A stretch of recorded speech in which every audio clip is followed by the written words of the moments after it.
지금으로부터 51년 전에 미국과 영국 차트에서 엄청난 센세이션을 일으켰던 팝송이 있습니다.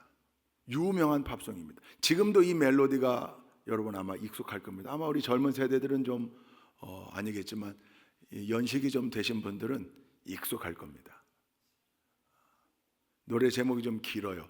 Tie a yellow ribbon round the old oak tree. 오래된 그 참나무에 노란 리본을 달아주세요. Oh, tie a yellow ribbon round the old oak tree. 아시죠? 그 첫 아마 부분이 이렇게 시작할걸요?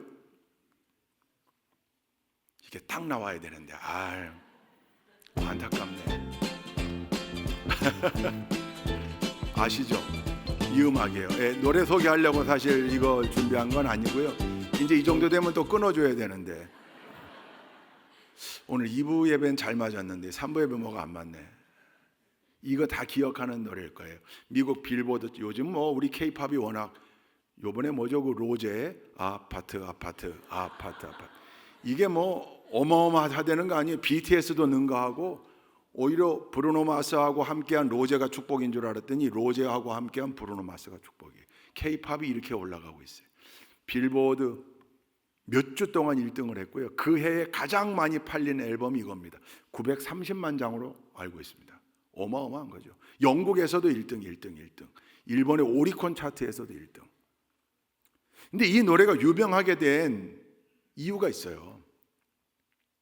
노래 유행가들은 멜로디 더 중요하게 여기잖아요. 근데 우리 찬양은 뭘 더 중요하게 여겨요? 가사가 중요해요. 근데 이 노래가 가사가 아주 감동이에요. 2년 전인 1971년에 핏 해밀이라고 하는 미국의 유명한 칼럼니스트가 뉴욕 포스트에 기고를 합니다. 기고된 그 글을 그 유명한 잡지인 리더스 다이제스트가 다시 자기 책에 실었어요. 리더스 다이제스트 때문에 전 세계에 알려지게 됐어요. 그때 작사자 작곡가가 이 내용을 보고 야 이거 노래로 만들어야 되겠다. 그래서 만든 노래가 이 Tie a yellow ribbon round the old oak tree. 가사가 좀 길죠? 저 제목이 요 노래를 만든 거예요. 그럼 어떤 내용이었는가? 내용이 이렇습니다. 저 뉴욕주의 뉴욕 스테이트 교도소에 수감돼 있던 남자 빙고라는 남자인데 3년간 수감돼 있다가 모범수로 가석방 결정이 내려집니다. 그러니까 가석방 결정을 받자마자 고향에 있는 자기 아내에게 편지를 썼습니다. 내가 가석방이 되게 돼서 몇 월 며칠에 내가 풀려납니다. 집을 향해 갈 겁니다. 근데 당신이 혹 나를 용서했다면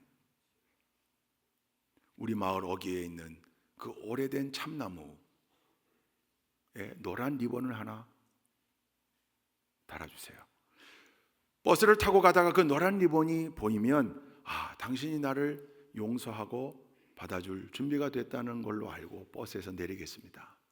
근데 혹 용서가 안 된다면, 거기 노란 리본이 없다면 제가 그냥 지나쳐 가겠습니다. 그 편지를 쓴 거예요. 보냈습니다. 가석방일에 석방이 됩니다. 그레이하운드를 타고 그 93번 고속도로죠. 저 동부 위쪽에서 아래 플로리다까지 있는 그 최종 목적지가 플로리다에 있는 포트 로더데일, 마이애미로 가는 사람들이 주로 마이애미 공항에도 내리고 이 포트 로더데일 공항에도 내려요. 그 포트 로더데일로 가는 버스예요. 그 길에 있는 조지아주의 브룬스위크라고 하는 작은 마을입니다. 그 앞을 지나가거든요. 이 빙고라는 승객이 자기 마을이 가까워지면서 안절부절 못하는 걸 보고 옆에 앉았던 대학생이 Are you okay? 괜찮습니까? 왜 그렇습니까? 어렵게 자기 사연을 얘기했습니다. 그때 버스 기사도 그 사연을 듣습니다. 승객들이 다 이 얘기를 공유했습니다.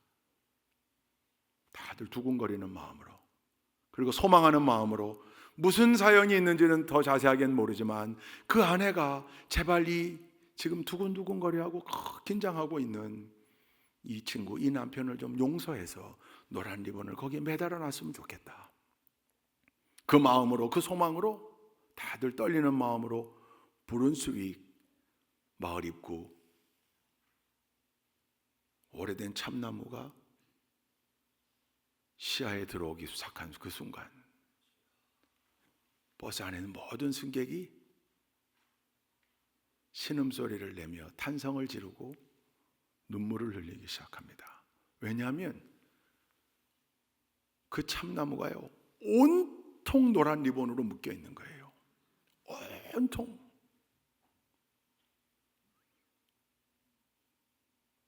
혹시 내 남편이 내가 걸어놓은 그 리본 하나 그거 혹시 못 보고 지나치면 어떡하나? 그럴 위험이 있잖아요. 그러니까 이 아내가 그 참나무 저 높은 곳까지 빽빽하게 노란 리본을 묶고 또 묶고 묶고 또 묶고 해놓은 거예요. 버스가 어기를 돌아 마을 입구에 그 참나무를 식별하게 된 순간 모두가 다, 운전기사도 승객들도 눈물을 흘립니다.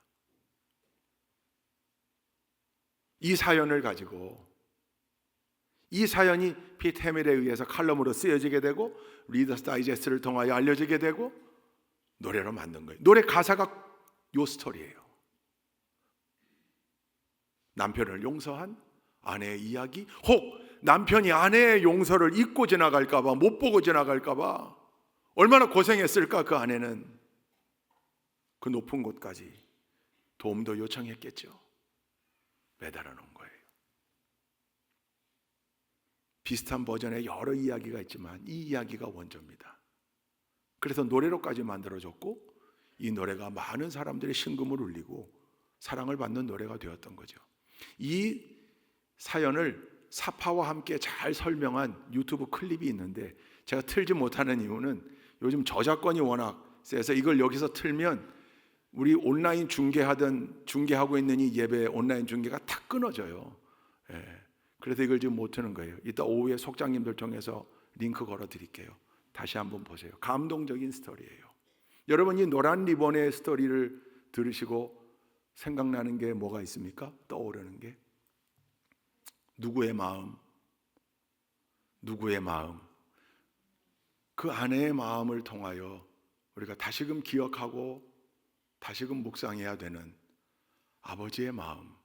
이미 하나님은 우리 모두의 죄를 용서해 주셨는데, 십자가에 달리셨는데 그것 알지 못하고 지나가는 사람들, 못 보는 사람들, 생명의 길로 오지 못하고 영원한 심판의 길, 멸망의 길 위에 서 있는 사람들.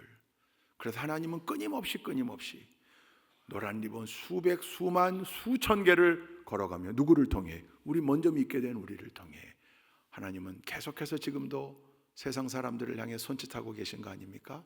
봐라, 여기 봐라.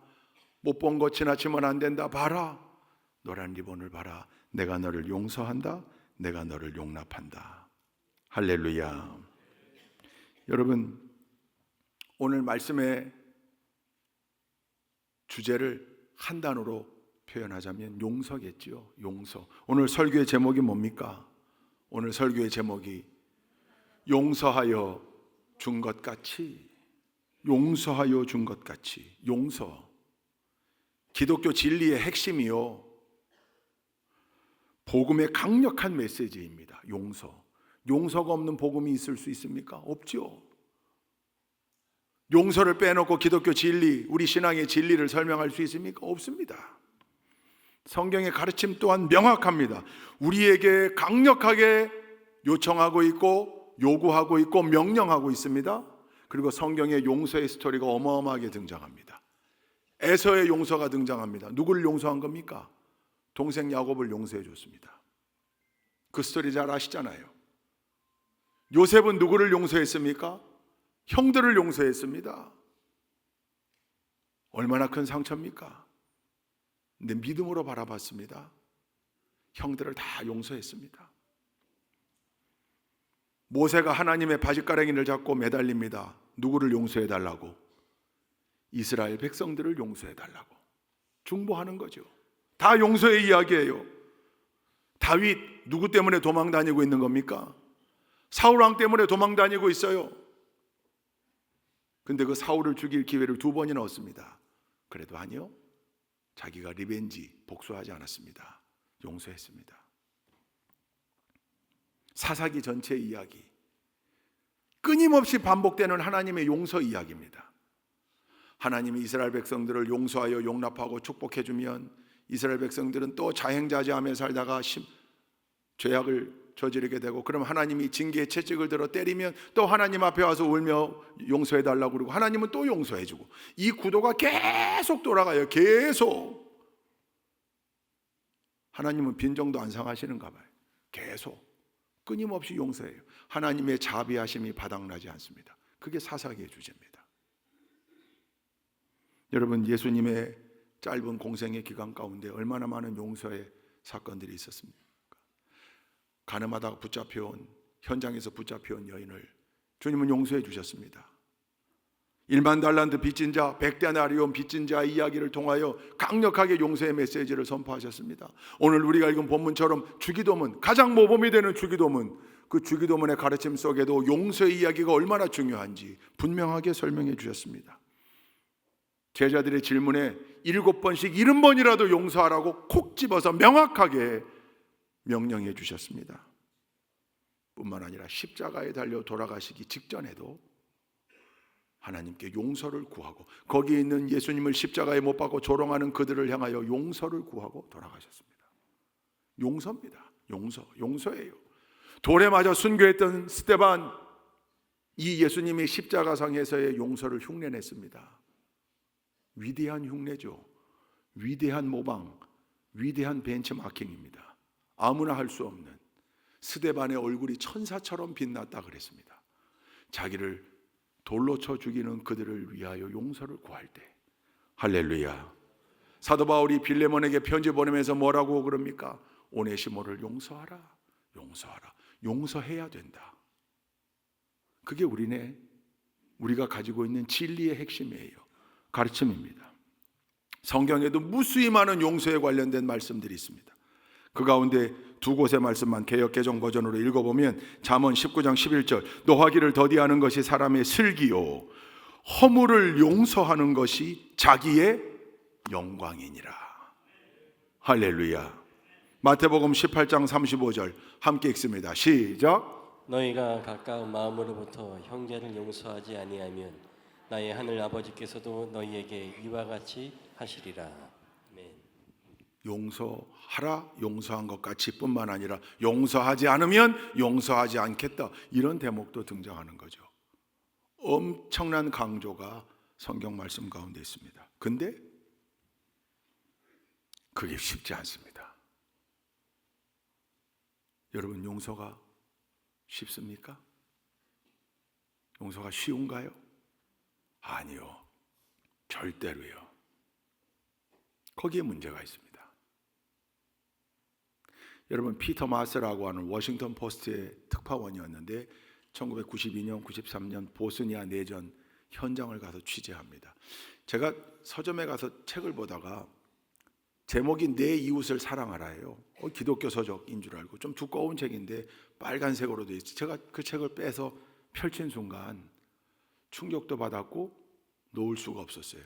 그 책을 사가지고 와서 단숨에 읽었습니다. 이 피터 마스가 쓴 책이에요. 워싱턴 포스트 특파원으로 보스니아 내전의 현장에 가서 2년간 경험한 것을 책으로 썼습니다. 제목을 내 이웃을 사랑하라. 기독교 가르침이죠. 일부러 그렇게 잡은 거예요. 이 사람은 이 책을 통해 인간성에 대한 깊은 회의를 이야기하고 있습니다. 우리 인간성에 대한 깊은 회의. 종교가 다르다고, 인종이 다르다고, 문명사회에서는 도저히 상상조차 할 수 없는 일들이 버젓이 일어나고 있는 현장. 어제까지는 그저 이웃집 아저씨였는데 하루 만에 돌변해서 옆집 아내를, 옆집 딸을 끔찍하게 대하는 뿐만 아닙니까? 사람을 죽이는데 그냥 죽이지 않는 그 현장을 보고 큰 충격을 받고 이 책을 썼어요. 그래서 책 제목을 역설적으로 잡은 거죠. 내 이웃을 사랑하라. 그 책의 한 문장입니다. 저는 이 문장이 이 책의 주제라고 생각해요. 피터 마스가 이렇게 썼습니다. 인간에게는 누구나 야수가 잠들어 있다. 사는 동안 그 야수가 깨어나지 않도록 주의해야 한다. 우리 안에 짐승이 하나 살고 있는데 그 짐승이 깨어나지 않으면 다행인데 가끔은 그 짐승이 깨어나면 우리의 인간성은 어디론가 사라지고 짐승이 되고 만다. 야수가 되고 만다. 인간의 죄성, 인간의 악함, 악마성, 이게 우리에게 다 있다는 거죠. 그 인간의 죄성이, 우리의 악함이, 우리의 악마성이 용서를 붙들고 있는 거죠. 못하게.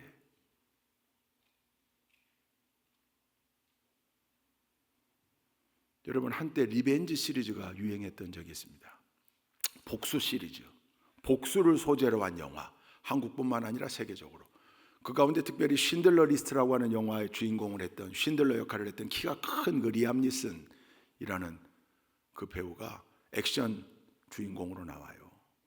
근데 기존의 영화 문법하고는 달랐어요. 기존에 보면 왜 주인공은 언제나 선하고 의롭고 그래서 악한 사람을 처벌할 때에도 선을 넘지 않고 자비를 베풀어서 이실직고 하거나 도와주기만 하면 살려도 주고, 그러다가 괜히 죽지 않았는데 돌아섰다가 또 총 맞고 뭐 칼 맞고 고구마 100개 먹은 것 같은 그런 영화 많았잖아요.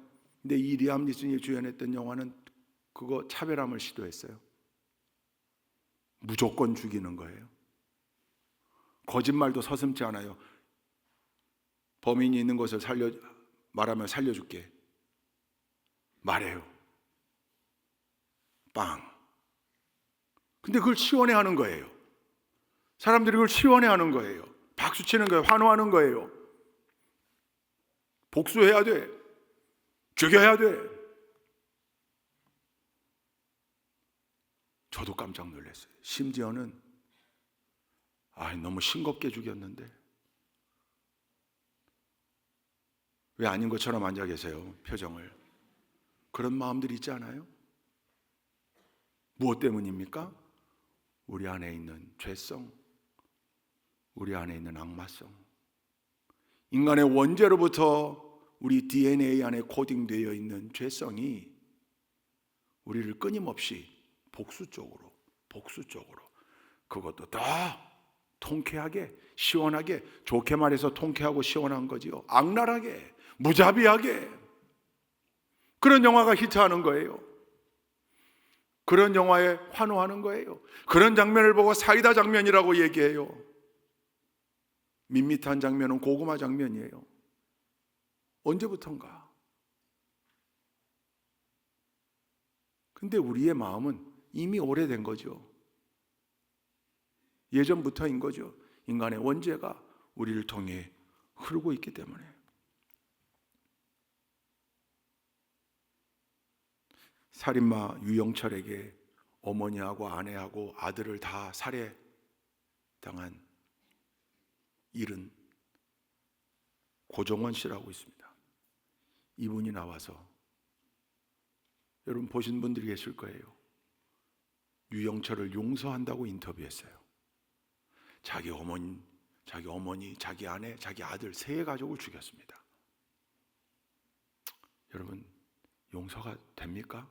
근데 이분은 그 유영철을 용서한다고 인터뷰했습니다. 여러분 모범택시라고 하는 드라마가 있었어요.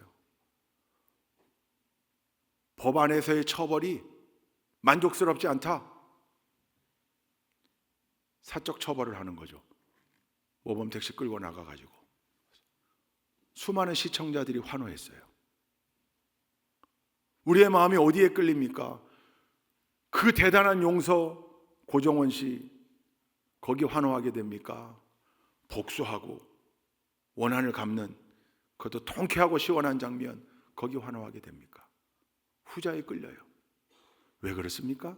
우리 안에 있는 죄성 때문입니다. 올해 2월 26일자 국민일보에 특기할 만한 기사가 실렸어요. 제가 그 스크랩 해놨다가 이번에 다시 열어봤습니다. GNCOM 리서치라고 하는 곳에서 전국에 있는 기독교인, 우리 교회를 다니는 기독교 신앙인 1000명에게 물었습니다. 사건이 벌어졌을 때 거기에 범죄자, 잘못한 사람을 용서하려는 마음이 큽니까? 처벌해야 되겠다는 마음이 큽니까? 여러분 어떻습니까? 결과가 어떨 것 같습니까? 기독교인들.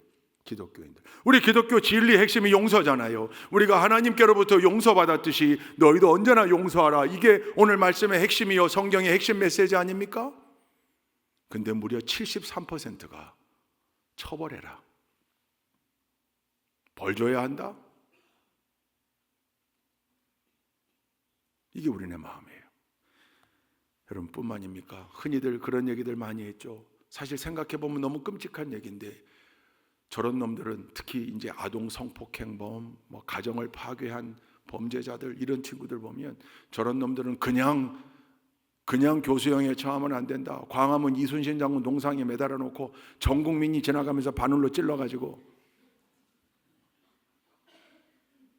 근데 생각해보세요. 얼마나 끔찍한 얘기예요. 얼마나 끔찍한 얘기입니까? 유럽의 역사를 공부하다 보면 가장 고통스럽게 가장 오랫동안 살아있으면서 고통을 당하며 사람을 죽이는 것들 연구해서 끔찍하게 그렇게 행했어요. 쉽게 죽이지 않고. 거기 환호했습니다. 무엇 때문입니까? 인간의 죄성 때문입니다. 이게 우리가 마땅히 해야 될 우리의 용서를 붙잡고 있습니다. 성경의 가르침 명확합니다. 오늘 읽은 본문에도 나옵니다. 두 가지 용서. 첫째, 하나님께서 우리를 용서하셨다. 끝없는 사랑으로, 무한한 사랑으로, 다함없는 사랑으로, 극진하신 자비하심으로. 할렐루야. 이 첫 번째 용서는 늘 우리에게 은혜가 되고 위로가 되고 소망이 돼요. 부족한 우리를 끝없이 용납하시는 하나님, 한 번의 용서로 끝나지 아니하시고 늘 하나님 앞에 나올 때마다 끝없이 조건 없이 우리를 받아주시고 용서하시는 하나님의 그 자비하심, 우리에게 위로가 되고 소망이 되죠. 은혜죠. 넘치는 은혜예요. 근데 두 번째 용서가 문제예요. 그러니 너희도 가서 용서하라. 형제를 용서하라. 그게 어려워요. 오늘 우리가 읽은 본문이 주기도문 본문입니다. 13절까지 주기도문이 나와 있습니다. 주기도문의 가장 강력한 기도가 무엇인가? 아니 목사님, 용서하는 것보다 일용할 양식이 더 위에 나와 있는데요. 그렇긴 해도 주기도문 학자들 모두가 얘기하는 예수님의 핵심된 가르침, 일용할 양식은 이미 하나님 우리에게 주셨고 용서도 우리에게 주신 거예요. 근데 하나님께서 우리를 용서하셨듯이 우리도 용서하게 만들어 달라는 이 기도가 하나님께 올려드리는 가장 중요한 기도가 된 거죠. 여러분, 주기도문은 폐해용 기도가 아닙니다. 주기도문은 가장 훌륭한 기도문입니다. 혹시 여러분 대표 기도를 맡았는데 혹 기도가 막히거든 주기도문을 암송하고 내려가도 전혀 문제 없습니다. 가장 위대한 기도문입니다. 그래서 우리가 매 주일 예배 때마다 주기도문을 반주에 맞춰 노래로 찬양하는 거죠. 위대한 기도문. 근데 이 주기도문이 끝난 다음에 14절 15절을 주님께서 풋노트처럼 각주처럼 부연 설명으로 용서를 강조하신 거죠. 우리에게 분명하고 명확하게 명령하고 계시는 하나님의 명령, 용서입니다. 여러분, 이 용서 잊을 수 있습니까? 이 용서에 대해 눈 감고 신앙생활 할 수 있겠습니까? 이렇게 강조하셨던 예수 그리스도의 핵심적인 메시지인데 이거 뒤로 밀어놓고 온전한 신앙생활 할 수 있겠습니까? 그럴 수 없습니다. 용서는 그냥 단순한 가르침이 아니라 예수님의 강조의 명령이었습니다. 이것을 기억하는 저와 여러분들 되실 수 있기를 주님의 이름으로 축원드립니다. 두 번째, 오늘 이 성경 말씀을 읽으며 자칫하면 오해할 수 있는 요소가 하나 있습니다. 14절 말씀, 15절 말씀 다시 한번 읽어볼까요? 오늘 본문 14절, 15절 말씀 함께 읽겠습니다. 시작. 너희가 남의 잘못을 용서해 주면 너희 하늘 아버지께서도 너희를 용서해 주실 것이다. 그러나 너희가 남을 용서해 주지 않으면 너희 아버지께서도 너희의 잘못을 용서해 주지 않으실 것이다. 아멘. 우리 앞에 주기도문으로 가보시죠. 주기도문의 말씀 12절 말씀입니다. 함께 읽습니다. 주기도문 12절 시작. 우리가 우리에게 죄 지은 사람을 용서하여 준 것 같이 우리의 죄를 용서하여 주시고. 아멘. 여러분 여기 보면 이 말씀을 그냥 문장 그대로 받아들이면 두 번째 용서, 우리가 해야 할 용서가 전제 조건인 것처럼 느껴져요. 다른 말로 표현하면 첫 번째 용서인 하나님의 용서가 두 번째 용서인 사람의 용서에 종속되어 있는 것처럼 읽혀지기 쉽습니다. 그렇잖아요. 문장 그대로 읽으면. 그러나 아니요. 이것은 도치에 의한 강조입니다. 도치에 의한 강조. 하나님은 이미 우리를 용서하셨어요. 하나님은 이미 우리를 용서해 주셨어요. 그러니 그 용서를 받은 사람답게 살아가는 일이 우리 형제의 죄, 이웃의 죄를 용서하는 거라고 강조하는 겁니다. 하나님의 자녀가 된 우리가 때때로 하나님 앞에 이웃 앞에 죄를 지을 때가 있습니다. 그래도 하나님의 자녀된 구원의 은총이 취소됩니까? 첫 번째 용서가 사라지는 겁니까? 아닙니다. 마치 이런 거죠. 자녀가 잘못할 때 옛날 화를 내던 아버지들의 공통적 레파토리, 이놈 자식을 호적에서 파야 되는데 호적에서 파가라, 떼가라. 그렇다고 해서 천륜이 끊어지질 않습니다. 도치시키면 내 아들답게 좀 살아라. 내 딸답게 좀 살아라. 하나님의 자녀답게 좀 살아라. 할렐루야. 주기도문이 구원을 위한 전제 조건의 기도입니까? 아니요. 이미 구원받은 하나님의 자녀 예수 그리스도의 제자들이 아버지께 올려드려야 할 기도의 모범을 보인 겁니다. 그러니 하나님의 용서가 우리의 용서에 종속된다고 오해하시면 안 됩니다. 다만 먼저 있었던 하나님의 용서 속에 거하는 사람이라면 당연히 우리의 죄성을 누르고 끊임없이 용서를 위하여 노력해야 한다는 사실을 기억해야 한다는 겁니다. 요한복음 13장에 보면 이것을 잘 보여주는 이야기가 나오죠. 6월절 마지막 만찬 하면서 예수님이 제자들의 발을 씻길 때 베드로가 거절합니다. 그럴 수 없다고. 그때 예수님이 이 발 씻기는 것의 의미를 설명해요. 그랬더니 베드로가 뭐라고 그럽니까? 그러면 주님 날 목욕시켜 주십시오. 그때 주님께서 하신 말이 있습니다. 너희는 이미 다 목욕을 했다. 다시 목욕할 필요 없다. 손과 발만 씻으면 된다. 그 말은 이미 사죄의 은혜를 통하여 하나님의 자녀가 된 우리, 근데 살면서 손과 발은 계속 더러워진다. 그러니 끊임없이 그걸 씻어야 한다. 하나님 앞에 나와 회개하고 용서를 구하는 거죠. 그때마다 하나님은 우리를 거절치 아니하신다 그 말이에요. 근데 우리 형제들의 죄, 이웃의 죄, 거기에는 엄격한 내가 하나님의 은혜, 아버지의 용서의 은혜를 구한다면 이게 말이 되겠는가? 그 말이죠. 그러니 여러분, 하나님의 자녀들이라면 끊임없이 이 용서를 붙잡아야 합니다. 선택의 여지가 없습니다. 근데 쉽지 않습니다. 목사인 저도 쉽지 않습니다. 마음속에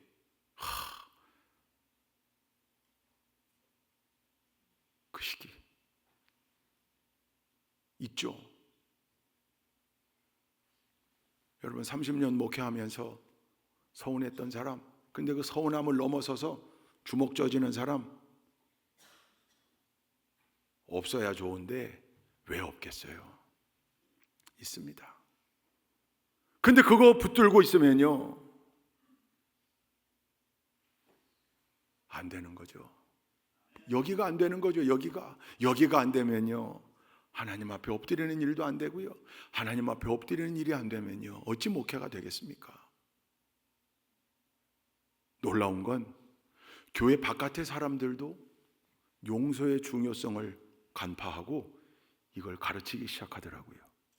믿지 않는 사람들, 하나님을 몰라요. 예수 그리스도의 진리의 가르침 몰라요. 그런데 이 사람들도 용서에 대한 중요성을 인정하고 노력하고 시도하고 도전하더라고요. 용서학이라는 학문이 생겼습니다. 저 스탠퍼드 대학의 그 유명한 용서 프로젝트 공동 설립자하고 지금 총책임자인 프레드 러스킨 박사, 용서라는 책을 썼습니다. 유명해요. 세상 교회 바깥에 많은 사람들도 그 책을 읽고 감동받고 용서해야 된다, 나를 위해서라도 용서해야 된다, 용서를 훈련하자, 용서하기 위해서는 훈련해야 된다, 용서를 하는 것도 방법이 있고 노하우가 있다. 얼마나 많은 특강이 있습니까? 여러분, 그 프레드 러스킨이 했던 귀한 말이 있습니다. 전적으로 동의합니다. 이런 말입니다. 용서란 이미 일어난 나쁜 일이 비록 내 과거는 망가뜨렸을지언정 나의 오늘과 미래는 결코 파괴할 수 없다는 힘찬 자기선언이다. 여기에 하나님이 없고 예수 그리스도가 없는데도 아멘이 되잖아요. 우리 믿음으로 이 문장을 더 완성시킨다면 하나님은 죽을 수밖에 없는 죄인인 우리를 이미 용서해 주셨다. 하나님의 용서의 은혜가 우리에게 있기에 우리도 하나님 명령 따라 형제를 용서하며 살아야 하는데, 그 용서는 과거의 나를 파괴시켰던 사건에 대하여 힘차게 회복을 선언하는 자기선언, 과거의 그 일이 나의 오늘과 미래를 망치게 내버려 둘 수 없다는 힘찬 자기선언이요 예수 그리스도의 가르침이다. 그 명령에 순종하는 신앙인들의 의무요 사명이다. 할렐루야. 여러분, 그러기 위해 우리도 용서를 위해 노력해야 합니다. 어떻게 해요? 붙잡아야죠. 그 끈을 놓치면 안 됩니다. 용서할 수 있는 넓은 마음 달라고 기도해야 합니다. 그리고 용서를 묵상해야 합니다. 늘 용서라고 하는 두 단어를 하나는 은혜로 받고 하나는 사명으로 받아서 이미 은혜로 우리에게 와져 있는 그 용서를 묵상하고 내가 해야 될 용서 또한 묵상하며 노력해야 합니다. 그런데 기도하는 이유가 뭡니까? 여러분, 지난 1월 달에 처음 우리가 4년 만에 이제 주일 오후 예배를 재개하면서 1월 마지막 주 첫 오후 예배를 신천 임원들 헌신 예배로 드리면서 제가 모셨던 김영원 목사님, 김영원 감독님 모셔서 제가 우리 교회 부임하고 첫 강사로 모셔서 말씀 들었잖아요. 그 김영원 목사님이 집회를 많이 다니셨는데 어느 지방 집회에 갔다 오시고서 우리 부목사들에게 들려주신 이야기예요. 거기 지방 집회에 성도들이 많이 은혜 받았고 모인 목사님들도 은혜 받았겠죠. 근데 감신 몇 년 선배인 선배님이 1대1로 꼭 만나자고 그러더래요. 그 1대1로 만났더니 본인 얘기를 하시는 거예요. 김 목사 말씀에 은혜도 내가 많이 받았고 김 목사는 외국에서도 공부도 많이 했고 했으니 혹시 나에게 조언을 좀 해줄 수 있지 않을까? 어떤 조언인가 봤더니 20년째 가슴에 품고 있는 그 식기가 있는 거예요. 누구냐면 20년 전에 장로 2명이에요. 교회 개척해서 막 으쌰으쌰 그리고 교회 건축을 선포하고 계약을 딱 한 그 주일 그 장로님 2 가정뿐만 아니라 수많은 성도들을 데리고 교회를 나가버렸어요. 그러니 계약해놓고 추진해야 되는 모든 일 얼마나 어려웠겠습니까? 너무너무 힘들었대요. 너무너무 잠을 못 자고 밥을 못 먹고 분노로 이러면 안 되지. 내가 이거 가지고 목회할 수 없지. 20일씩 금식을 하고 이 기도 제목을 놓고도. 근데 아직도 오랜 세월이 지났지만 아직도 내가 용서가 되질 않는다. 여러분, 그 목사님 대단하시잖아요. 그 문제를 놓고 20일씩 금식도 했고요. 급기야는 본인 후배 목사님에게 혹 나에게 조언해 줄 말이 없는가? 혹시 외국에는 이런 사례들, 비슷한 사례들, 혹시 그런 케이스가 있다면 그럼 어떻게 했을까? 내가 좀 얼마나 용서하고 싶은 마음이 컸으면. 그때 이 김영원 목사님이 방법이 있습니다 그랬대요. 들으면서 방법이? 무슨 방법이? 조건을 얘기했대요. 선배님, 그러면 내가 이야기하는 대로 하시겠다고 약속하시겠습니까? 약속하시면 내가 이야기해드리겠습니다. 철석같이 약속했대요. 몇 번 재확인. 정말 제가 시키는 대로 하실 거죠? 정말 제가 시키는 대로 하실 거죠? 그러겠노라고. 김영원 감독님의 대답이 뭐였을까요? 목사님, 그냥 미워하세요. 그랬대요. 너무 황당한 얘기잖아요. 아니, 선배님이 와서 지금 그렇게까지 얘기했는데 그렇게 하면 안 돼서 어떻게든 용서하려고 와서 얘기했는데, 여러분, 근데 고수는 고수들끼리 통하더라고요. 그 얘기를 들으시고서 빙긋이 웃고 무슨 얘기인지 알았다. 여러분, 무슨 얘기일까요? 그게 억지로 되는 일 아니고 성령님의 도움 없이 우리의 의지만 가지고는 절대로. 근데 20년간 그렇게 붙잡고 용서를 붙잡고 기도해 왔으니 하나님께서 들어주실 겁니다. 하나님의 명령인데 그 명령을 따라 수행하려고 그렇게 몸부림치는 목사님의 마음을 가만히 두시겠습니까? 인간의 힘으로는 안 됩니다. 마음의 힘을 놓고. 그러나 지금까지 붙잡고 안 놓고 있던 대로 붙잡고 기도하다 보면 하나님께서, 성령님께서 터치해 주실 겁니다. 저도 그때 그 말씀을 듣고 참 마치 선문답 같은 이야기인데, 그렇지, 우리 힘으로는 안 되지. 목회 현장에 제가 와서 목사 안수 받고, 제가 95년도에 목사 안수 받았으니까 서울연회에서요. 내년이면 30년째가 됩니다. 목회하면서 왜 목사의 마음에도 미움이 없겠습니까? 왜 분노가 없겠습니까? 근데 교회 공동체를 위해선 사랑의 마음으로 섬기면서도 공동체를 위한 질서를 위해 정의가 바로 서게 하기 위해 두 가지가 같이 가야 되는, 언젠가 한번 말씀 전했죠. 그러나 언제나 그 일에도 사랑이 밑받침되어야지 미움이나 증오가 뒷받침되는 정의, 그것 말고, 그건 교회의 정의가 아니죠. 그건 하나님 말씀하신 정의가 아니죠. 끝없는 사랑으로 모든 것을 방임하고 내버려두고, 아니요, 그것도 아니죠. 질서가 있게, 그래서 사랑과 정의가 같이 가는, 그 속에 반드시 필연적으로 공통분모가 되는 핵심 주제가 바로 이 용서입니다. 여러분, 오늘 주님께서도 명확하게 우리에게 말씀을 통해 들려주셨고 강조하셨고, 우리는 이미 하나님의 그 넘치는 자비의 용서를 다 체험한 사람들로서 동역자들끼리 세상에 나가서 이웃에게 언제나 이 용서를 실천하고 행해야 되는 사람들입니다.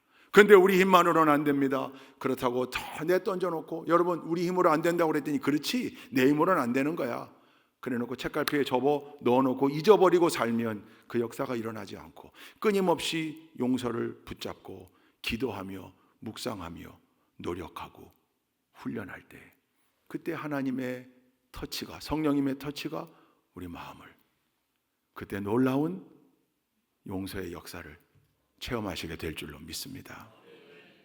하나님 앞에 지은 은밀한 죄 하나님께 용서 구하면 됩니다.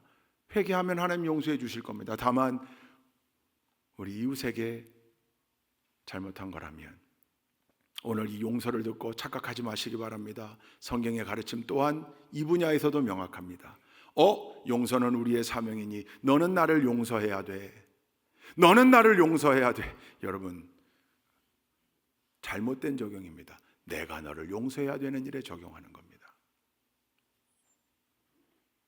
남에게 피해를 끼쳤다면 하나님 앞에 그 행위로 인한 잘못을 용서할 뿐만 아니라 성경은 먼저 가라 그랬습니다. 가서 그에게 용서를 구하고, 잘못한 게 있다면 갚고 배상해 주고요.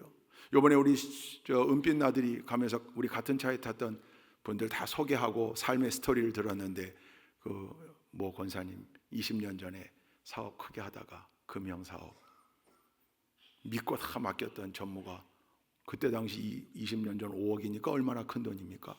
그 5억 하고 미국으로 도망갔대요.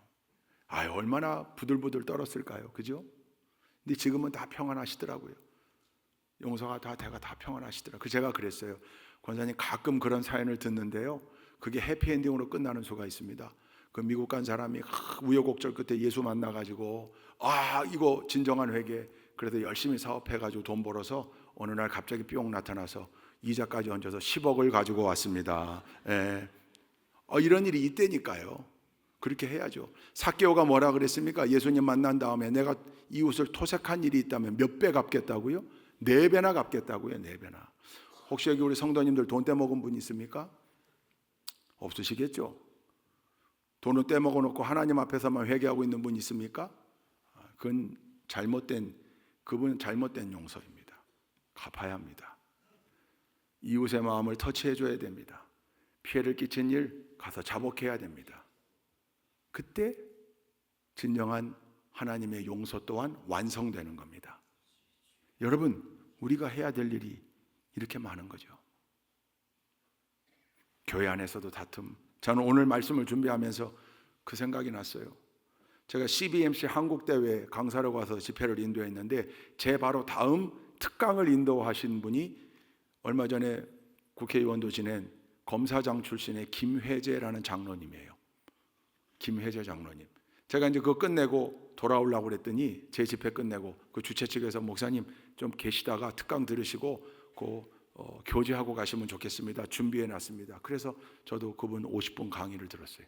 그분이 검사로 평생을 재직하면서 검찰청에 접수되는 사건 가운데 교회 다툼이 그렇게 많은 거예요. 교회 싸움과 다툼이. 그럴 때마다 그 두 진영을 화해시키려고 무던히 노력했대요. 검사장 할 때에도 그런 교회 다툼이 들어오면 두 진영을 검사장 방으로 불러가지고 목사님, 장로님 또는 장로님들끼리 불러서 차 대접하면서 늘 했던 얘기가 있대요. 목사님, 장로님, 차라리 나가서 소주 한잔 하시는 게 어떻습니까? 이게 사실 장로 입에서 나올 얘기가 아니죠. 근데 뭔 의미인지 다 알잖아요.